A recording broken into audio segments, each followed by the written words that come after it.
السلام علیکم۔ روزانہ سبق آموز کہانیاں اور واقعات سننے کے لیے چینل کو سبسکرائب کر لیں۔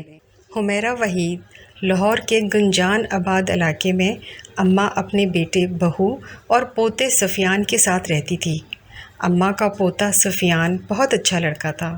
وہ سب سے بہت پیار کرتا اور سب کا بہت خیال رکھتا تھا۔ خصوصاً اسے جانوروں سے بہت پیار تھا۔ جتنا اسے جانوروں سے پیار تھا اتنا ہی اس کی دادی جانوروں سے نفرت کرتی تھی۔ ایک دن سفیان کہیں سے ایک بہت پیاری بلی لے آیا۔ اس کی دادو نے بہت شور مچایا، لیکن سفیان نے ان کی ایک نہ سنی اور بلی کو اپنے گھر میں رکھ لیا۔ اماں ہر وقت اس فکر میں رہتی تھی کہ کہیں بلی میرے بستر پہ نہ سو جائے اور برتنوں میں منہ نہ ڈالے، کیونکہ بلی سب گھر والوں سے مانوس تھی اور ان کے بستر میں گھس کر بیٹھ جاتی تھی۔ اماں بہت صفائی پسند اور سخت مزاج خاتون تھیں اور وہ بلی کو گھر سے نکالنے کی فکر میں رہتی تھی۔ چونکہ وہ پوتے سے بہت پیار کرتی تھی، اس وجہ سے اسے برداشت کر رہی تھی۔ پھر ایسا ہوا کہ بلی کچھ دنوں کے لیے غائب ہو گئی اور کہیں دکھائی نہیں دی، تو اماں نے شکر ادا کیا کہ اس مصیبت سے تو چھٹکارا حاصل ہوا۔ ایک دن اماں سو رہی تھیں کہ ان کے کانوں میں ہلکی ہلکی میاؤں میاؤں کی آوازیں آنے لگیں۔ اماں فوراً اٹھ کے بیٹھ گئیں اور ارد گرد نظر دوڑانے لگیں۔ جب سارے کمرے کو متلاشی نظروں سے دیکھا تو اسے ایک کونے میں بلی اپنے 2 ننھے منھے بچوں کے ساتھ بیٹھی ہوئی نظر آئی۔ اماں انہیں دیکھ کر آگ بگولا ہو گئیں۔ ایک بلی کو تو برداشت کیا تھا، اب یہ 2 اور مصیبتیں بھی نازل ہو گئیں۔ اب تو میں انہیں ایک دن کے لیے بھی گھر میں برداشت نہیں کروں گی۔ اماں نے ڈنڈا اٹھایا اور بلی کو مارنے لگی۔ بلی کے بچے ڈر کے مارے ادھر ادھر بھاگنے لگے۔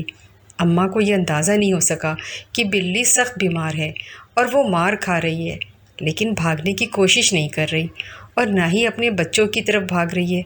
اماں نے بلی کو اتنا مارا کہ وہ زمین پر لیٹ کر تڑپنے لگی اور اماں کی طرف اداس نظروں سے گھورنے لگی۔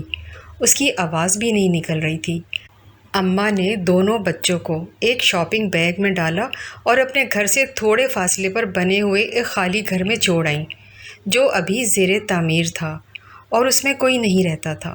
بلی کو سخت بخار تھا، اسے اپنے بچوں کا کچھ ہوش نہیں تھا۔ جب 2-3 دن کے بعد اس کی طبیعت کچھ بہتر ہوئی تو اسے اپنے بچوں کی یاد ستائی، تو وہ سارے گھر میں بچوں کو تلاش کرنے لگی۔ باہر گلی میں جا کر بچوں کو ڈھونڈا، لیکن بچے کہیں نہ ملے۔ شام کو تھک ہار کر اماں کے گھر میں داخل ہوئی۔ اماں نے اسے قہر آلود نظروں سے گھورا، لیکن اپنے پوتے کے خیال سے خاموش رہیں، کیونکہ بلی کے بچوں کو نکالنے پر پہلے ہی ان کا پوتا ان سے کافی ناراض تھا۔ بلی اماں کو سوالیہ نظروں سے دیکھتی گئی کہ میرے بچے کہاں ہیں، لیکن اماں بھی نہ جانے کس مٹی کی بنی ہوئی تھی کہ انہیں بلی پر ذرا سا بھی ترس نہ آیا۔ بلی کو بچوں کی بہت یاد ستائی تو وہ زور زور سے میاؤں میاؤں کرنے لگی۔ اماں نے ایک بار پھر ڈنڈا اٹھایا اور بلی کو مارنا شروع کر دیا۔ سفیان نے جب یہ دیکھا تو اسے برداشت نہیں ہوا۔ اس نے دادی کے ہاتھ سے ڈنڈا چھین لیا اور کہنے لگا، دادو کچھ تو خدا کا خوف کریں، ایک تو اس کے بچوں کو اس سے جدا کر دیا، دوسرا اسے بھی یہاں نہیں رہنے دیتی۔ اماں نے اسے ڈانٹا اور غصے سے کہا، دفع ہو جاؤ اور جا کر اپنے کمرے میں سو جاؤ۔ سفیان نے بلی کو اٹھایا اور اپنے کمرے میں چلا گیا۔ ابھی اس واقعے کو 2-3 دن ہی ہوئے تھے کہ اماں کو فالج کا حملہ ہو گیا۔ سفیان کی امی صبح ناشتہ بنانے کے لیے اٹھی تو انہیں ساس کے کمرے سے ان کی عجیب و غریب آوازیں سنائی دیں۔ وہ بھاگ کر ان کے کمرے میں گئیں تو دیکھا اماں ٹیڑھی میڑھی زمین پر پڑی ہیں۔ ان کی ایک سائیڈ مفلوج ہو چکی تھی، بار بار سر اوپر اٹھا رہی تھیں، لیکن اٹھ نہیں سکتی تھیں۔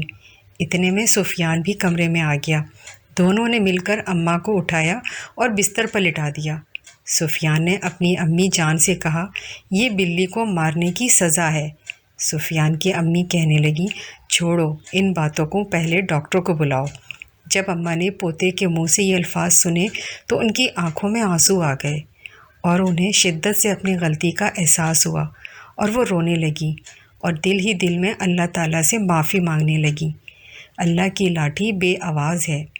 انہوں نے بلی کے بچوں کو بلی سے جدا کیا اور اللہ تعالیٰ نے انہیں ایک ٹانگ اور ایک بازو سے محروم کر دیا۔ بلی اپنے بچوں کے لیے تڑپ رہی تھی۔ سفیان نے دل میں عہد کیا کہ وہ بلی کے بچوں کو ڈھونڈ کر ضرور لائے گا۔ وہ گھر سے نکل کر مختلف جگہوں پر بلی کے بچوں کو تلاش کرنے لگا۔ آخر اسے بلی کا بچہ ایک خالی پلاٹ پر اچھلتا کودتا دکھائی دیا۔ اس نے وہاں جا کر دیکھا کہ بلی کا ایک بچہ مر چکا تھا اور وہ وہیں پڑا تھا، جبکہ دوسرا اس کے ارد گرد میاؤں میاؤں کرتا ہوا ادھر ادھر اپنی ماں کو تلاش کر رہا تھا۔ سفیان بلی کے بچے کو گھر لے آیا۔